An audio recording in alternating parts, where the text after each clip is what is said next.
Os exames do Cambridge também, eles foram aqueles, antes do IELTS, né, o FCE, CAE, CPE, eles são para analisar o determinado nível, né, o mais específico, o FCE, que é o First Certificate, o CAE, que é o Advanced, né, então ele também avalia aquele nível. O IELTS já te classifica de um modo mais geral, não é isso? Sim, sim. A primeira, vamos dizer assim, a linhagem mais conhecida, né, a principal, a mais antiga dos exames de Cambridge, eles vão por níveis bem definidos e são exames que têm aprovação e reprovação. Isso. Porque você faz justamente o exame daquele nível. Recentemente eles até mudaram os nomes, então o que nós conhecíamos antes, né, se o aluno for lá no Google e ele colocou FCE, que chamava-se de First, né, o First Certificate, hoje já não é mais, né, eles já chamam de do B2, e aí ele já vai para, porque todos esses exames, qualquer um deles, a nota ou a pontuação é dada de acordo com aquela régua internacional, né, que se o aluno também for pesquisar, ele vai colocar Common European Framework of Reference, né, CEFR, e aí ele vai ver que isso tem no Google, todo mundo pode procurar, tem aquela tabelinha, né, de exigência. Se eu sou, e são 6 níveis, né, A1, A2, B1, B2, C1, C2. Então eu estou em qual nível disso aqui? O próprio aluno pode olhar lá na tabelinha, qualquer site vai dar. Isso, do Google ele vai dizer, eu consigo fazer isso, então eu acho que eu sou um A2. Isso, né? que é a classificação. Ela é feita pela sua capacidade, né, de comunicação. Exato. Isso, exatamente. E o exame vai colocar justamente, vai te colocar dentro da linha.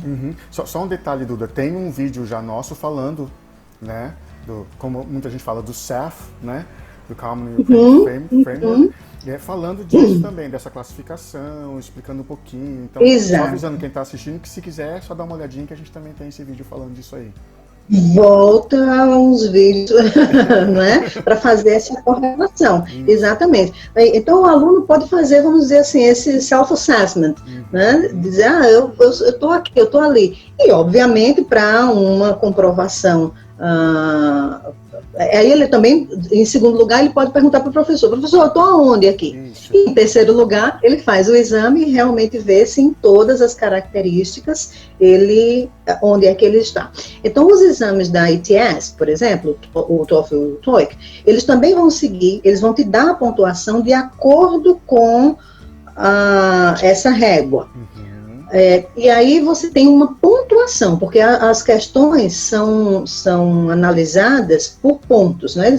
Isso aqui do listening, cada questão dessa área vai ter 30 pontos, aqui vai dar 68 pontos, vai contando.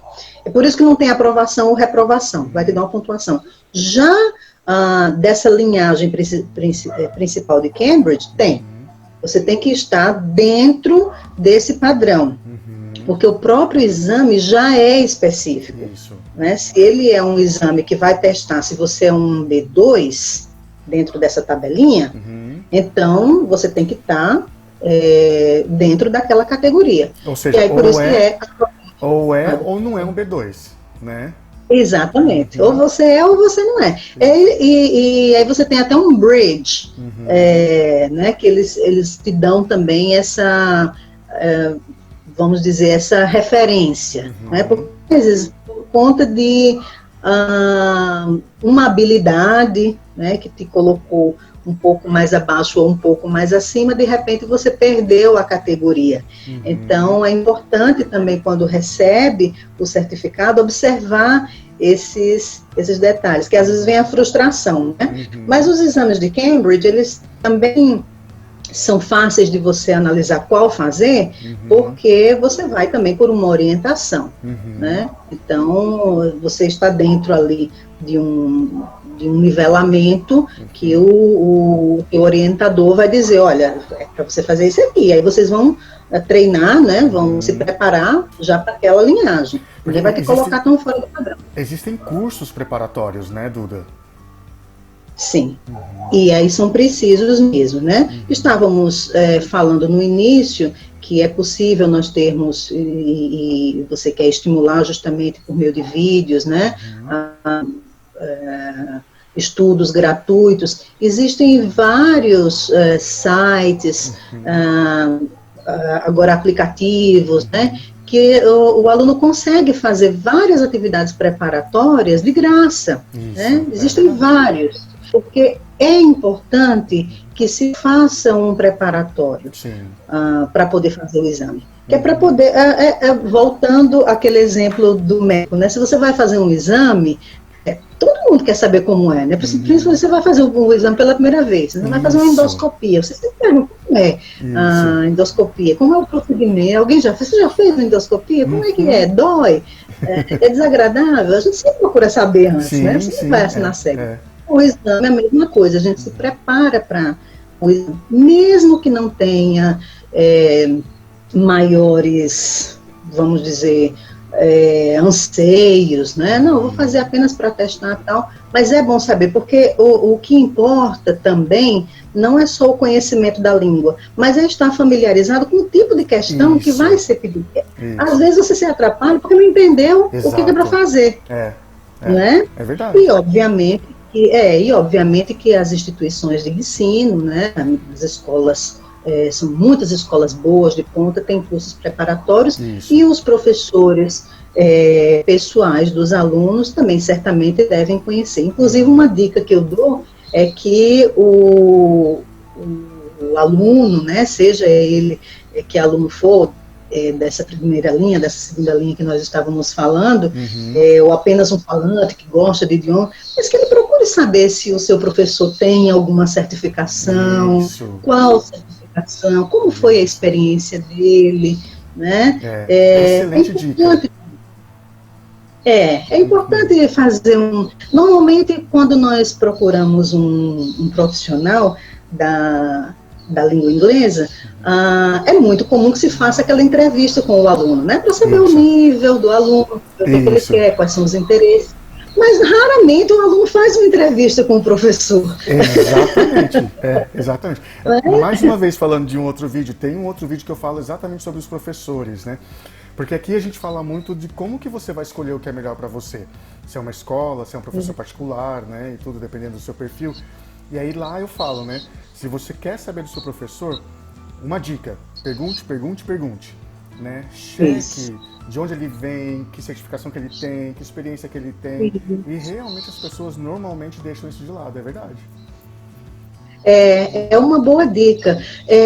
Não apenas, não é como se fosse um teste de proficiência para o professor, né? Mas, até porque se o aluno é aluno, ele nem teria essa capacidade. Mas é mais por uma questão de... primeiro, né, da própria experiência. Nós gostamos de ser tratados por profissionais que confiamos, né, que tenham um bom currículo. E um bom currículo não significa dizer de anos, não. Tem professores recentes, né, que estão trabalhando há 2, 3 anos, e que são altamente dedicados, têm realmente o ensino da língua como a sua profissão, né? Mas também pela própria experiência do professor com a tabela, né, a régua, de saber ver, orientar melhor o seu aluno, de também trabalhar com o aluno determinados aspectos de comportamento, que é uma das características, Bob, que quando trabalhamos com exames internacionais, nas duas linhas, né, tanto como examinadores, como também como gerentes de centro, nos centros aplicadores, nós percebemos o trabalho que se tem por trás de um exame. É uma organização, é uma logística, é uma preparação com o aluno com relação de disciplina, né? Nós tivemos já várias experiências, por exemplo, de alunos que perdem o exame porque chegam atrasados. Eles a gente são bem vê isso no vestibular, né, em relação a isso. né? muito rigorosos. E não tem isso de, não, mas aqui no Brasil qualquer coisa é um jeitinho. Não é, não. Não é. Não é? Inclusive no tempo, Somos né? muito bem trabalhados. Acabou o tempo. Não tem dessa, não, deixa eu terminar. Né? Não tem isso. Não. Se é no computador, dançou, né? Porque aí ele já fecha. E se é no papel, a mesma coisa. Acabou e encerrou. E os alunos aprendem, inclusive com os testes preparatórios, já aprendem essa organização. Então tem uma questão ali de disciplina, de concentração, do próprio equilíbrio, né, emocional, para se prestar um exame, para você estar altamente concentrado naquilo ali. Os exames da ITS, por exemplo, normalmente quem presta esse exame tem uma linha um tanto mais intuitiva, porque são exames onde as questões são de múltipla escolha. Então, aquele que tem uma característica mais intuitiva precisa ali de uma concentração e de uma análise para que aquilo ali venha naturalmente e ele consiga fazer aquela resposta. Os de Cambridge, por exemplo, já exigem que você tenha mais um tanto de memória, até algumas questões você precisa ter um outro nível de concentração mesmo. Então, existem coisas por trás, né, de se fazer um exame, que não é só o exame em si, né, questões de comportamento, de equilíbrio emocional, disciplina, que são muito interessantes de serem feitos. Então, um professor que também estimula, já passou por isso. E estimula o aluno também, também está ali orientando o aluno para outras questões né, ao redor. Extra o que está lendo e o que está ouvindo, né? Exatamente. É você saber lidar com vários, principalmente nos exames da ITS, né, onde no listening são vários tipos de acento, por exemplo. Você fala acento, você está falando de sotaque, né? De sotaque, exatamente. Então, são diferentes questões dentro do que a gente chama de uma prova, né? Que são trabalhados, que são muito interessantes. Então, conversar com o professor a respeito disso é bom, até mesmo por esses aspectos. Sim. E onde a pessoa pode fazer esse teste e quanto um teste desse curso custa? São várias, centenas de instituições, vamos dizer, aqui no Brasil, né, mundo afora, como eu disse no início, são inúmeras as instituições. É preciso que se procure a instituição, qualquer instituição melhor do que a outra. Né? Então, se ele for olhar no site, ele vai colocar lá também, né, centros aplicadores, você coloca assim, né, centro aplicador de exames internacionais. Se você já souber qual é o que você quer, então você já coloca centro aplicador do TOEFL, centro aplicador do IELTS. Legal. Aí o Google vai te mostrar qual escola. Não tem como você dizer, eu vou fazer, vamos supor que apareçam 2 escolas lá conhecidas no mercado, né? Essa daqui é melhor do que essa. Né? Não, porque os centros são treinados, né, para ser centros da mesma forma. É o mesmo rigor. Então, não tem um melhor do que o outro. Com relação a valores, também. Não tem um que cobra mais do que o outro, porque o valor já vem, vamos dizer assim, né, na nossa linguagem, já vem de tabela. Né? Já vem de tabela. Que são valores. E aí, os centros não costumam. É claro que eles ali podem adicionar um pessoal, porque ele vai pagar o aplicador, tem toda a logística, mas tem uma média ali de mercado que não ultrapassa muito. Os exames hoje em dia estão numa média de $200 até $215, né?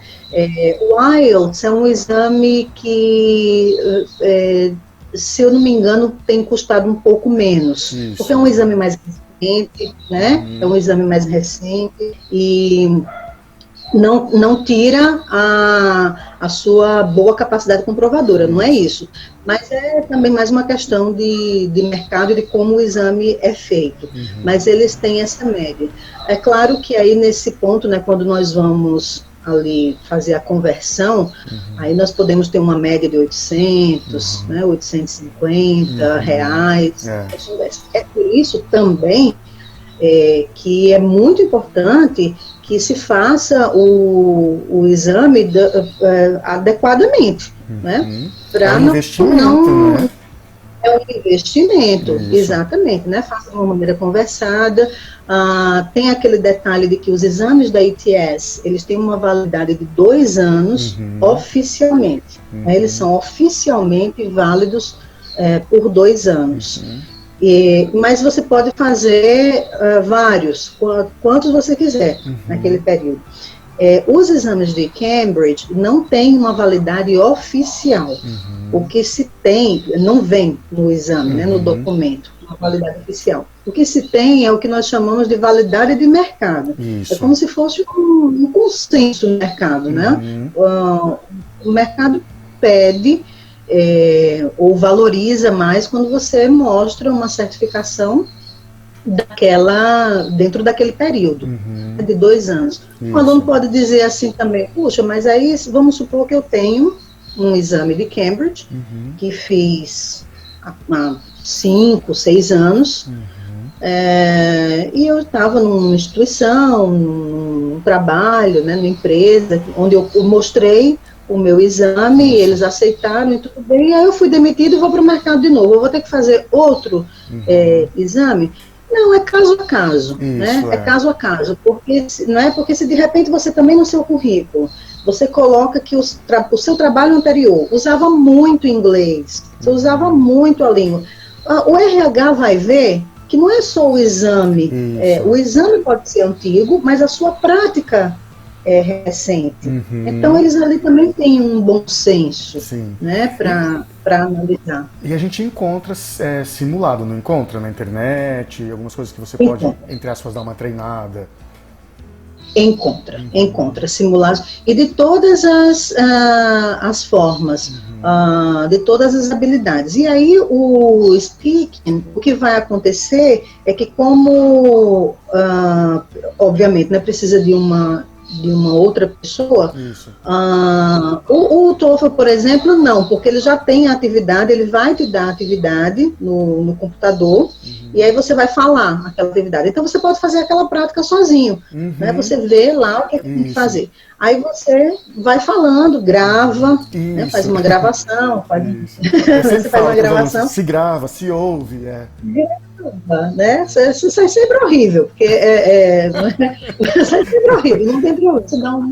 Porque gravação é sempre uma coisa meio chata, a gente ouve né? Nossa voz, né? É muito ruim. Mas já é um costume. E de repente, se você já tem um professor, treinar com ele essa parte do speaking, né?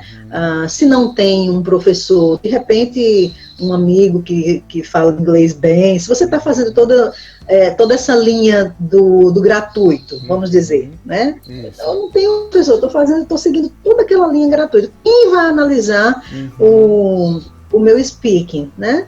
A gente sempre tem um amigo, uma alma caridosa. Dá para você ouvir isso aqui para mim? Como é que tá? Né? Ninguém vai se negar a fazer uma análise. É diferente dele treinar você para isso. É diferente, né? De repente você, né, ouve isso aqui para mim. Você acha que está coerente? Você entende? Né? Agora, obviamente que tendo ali um profissional adequado, então as coisas vão ser feitas de uma forma bem disciplinada, né, com mais detalhes. Mas tem sim, Bob, tem todo tipo de simulado, por aplicativos, né? Uma última pergunta, Duda. Passou super rápido, né, nosso bate-papo. Que dica, se você fosse dar dica para quem quer fazer o exame, que dica que você dá? Em primeiro lugar, fazer uma pesquisa um pouquinho mais aprofundada, não é isso que nós falamos, já é uma geral, mas um pouquinho mais aprofundada sobre os exames, né? Mas não assim o porquê dos exames, mas sobre a característica do exame. Legal. Que tipo de questão ele avalia, ele tem, o tempo.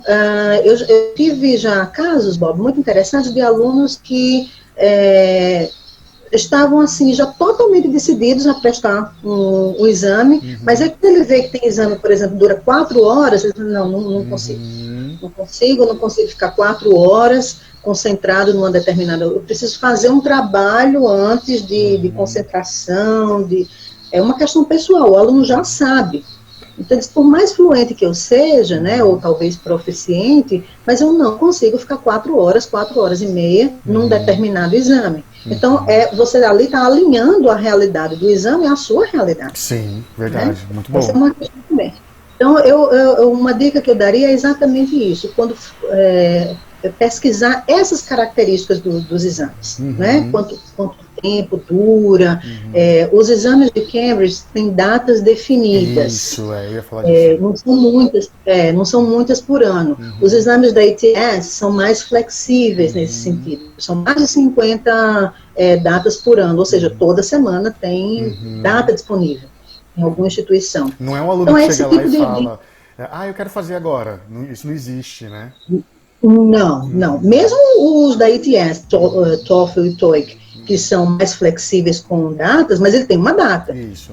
Não é que ele é flexível com data no sentido, talvez eu tenha me expressado mal, ele é flexível no sentido, eles têm mais datas, são né, as próprias instituições podem colocar essas datas, os de Cambridge não, vem a data da Inglaterra, né, definida, e são menos datas. Então, esse tipo de logística, a primeira dica seria essa, o aluno vê, porque aí de repente ele quer se preparar, quer tentar, achou aqui a nossa conversa interessante, vou tentar. Mas quando ele olha, por exemplo, essa questão da hora, aí já desanima, né? Então, dá uma observada melhor a respeito dessas características práticas até do exame.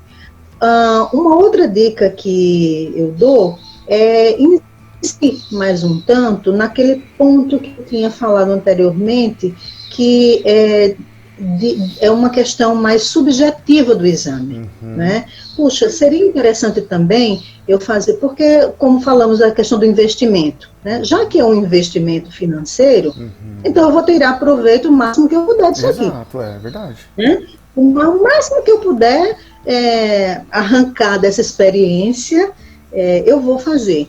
Então, de repente, observando essas características que a gente viu na primeira dica, né, que foi dada, onde mais eu estou aqui me avaliando, né? Nível de disciplina para fazer um exame desses, qual é o meu nível de pesquisa, né, para pesquisar simulados, conversar com outras pessoas, né, profissionais ou pessoas que já fizeram exames, porque é tudo uma pesquisa. Ou se eu sou uma pessoa mais solta, né, que não consigo acompanhar muita coisa e tal. Então, a gente aproveita mais do exame. É claro que o primeiro motivo, né, é o exame em si, a língua, testar a proficiência da língua. Mas o que mais eu posso tirar proveito disso? Né? Essa é uma dica que eu sempre dou para os alunos em geral. Tudo aquilo que a gente vai investir tem um motivo principal, né? A razão primária. O que mais dali eu posso arrancar? O máximo que eu puder exprimir. Sabe que você vai fazer o suco de laranja? Isso. Eu não só uso a aguinha que sai, o suquinho. Primeiro, né? A primeira espremida. Exatamente. O que mais que eu posso fazer com esses gominhos? O que mais que eu posso fazer com a casquinha da laranja? O que mais que eu posso... E aí você aproveita a fruta inteira, porque é caro uma fruta. Isso. Então aí você usa só aquela aguinha e joga lá fora, né? De repente tinha mais coisa que eu podia fazer com ela. Uma segunda dica seria isso, né? Espremer bastante. O que mais que eu posso vir a usufruir de um exame internacional. Seriam essas duas dicas. A terceira, para finalizar, seria, não encontrou nada disso? Ainda tem dúvida, mas de repente pode ser uma coisa a se pensar, porque hoje em dia nós, como um todo, alguns mais, outros menos, mas nós queremos coisas muito mais fáceis, mais simples, mais baratas, mas sem muito esforço, mais rápidas, né? Mas, por outro lado, também não queremos tanto esforço, tanto investimento, tanto, né? E acaba que as coisas ficam sendo feitas de forma um tanto superficial. Então, pensar num exame internacional é ter uma visão mais ampla. Nossa, show, adorei isso que você falou. É uma visão mais ampla. Eu não estou enxergando o meu aprendizado na língua apenas por esse lado. Eu estou observando uma outra questão. A gente fala muito quando a gente começa a estudar um idioma, né? Fala muito na questão cultural, saber a cultura, tal. Prestar um exame também trabalha uma questão cultural muito séria. Né? Então, se de repente eu abro mais um pouco o interesse, pelo menos para conversar a respeito, procura um profissional dessa área de exames, né, que tenha essa experiência de exames, para conhecer, conversar. Não significa dizer que você vai conversar com um profissional, já vai sair dali matriculado para um exame. Né? Para conhecer, saber mais um tanto. Inclusive é até chique, né, a gente saber, né, sobre exames. Eu acho o máximo. Uma conversa assim né, entre amigos, você mencionar o exame, mas até por uma questão social, né? Pode ser interessante. Olha, Duda, eu quero te agradecer imensamente. Eu sei que você é uma pessoa super ocupada, arrumou um tempo bacana para estar aqui com a gente, esclarecendo, né, essas questões dos testes para o pessoal que está assistindo, desmistificando bastante, né, essa questão dos exames internacionais. E foi ótimo, adorei falar contigo. E, bem, eu acho que é isso. Se eu você que tiver mais agradeço. alguma coisa para falar, fique à vontade, o canal é seu. Eu que agradeço, Bob. Tem quando nós falamos em números, às vezes nós nos estimulamos, né, pelos números, e às vezes nós nos desestimulamos.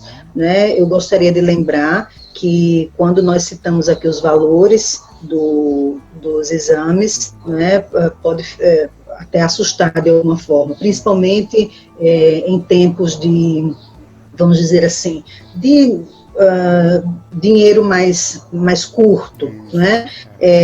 Mas também não podemos esquecer que as instituições, muitas delas facilitam, né, dividem os pagamentos, algumas têm uns planos muito interessantes, e também lembrando que tem uma frase que eu gosto muito, que foi dita por um antigo reitor da Universidade de Harvard, que ele diz: se você acha que a educação é cara, tente a ignorância.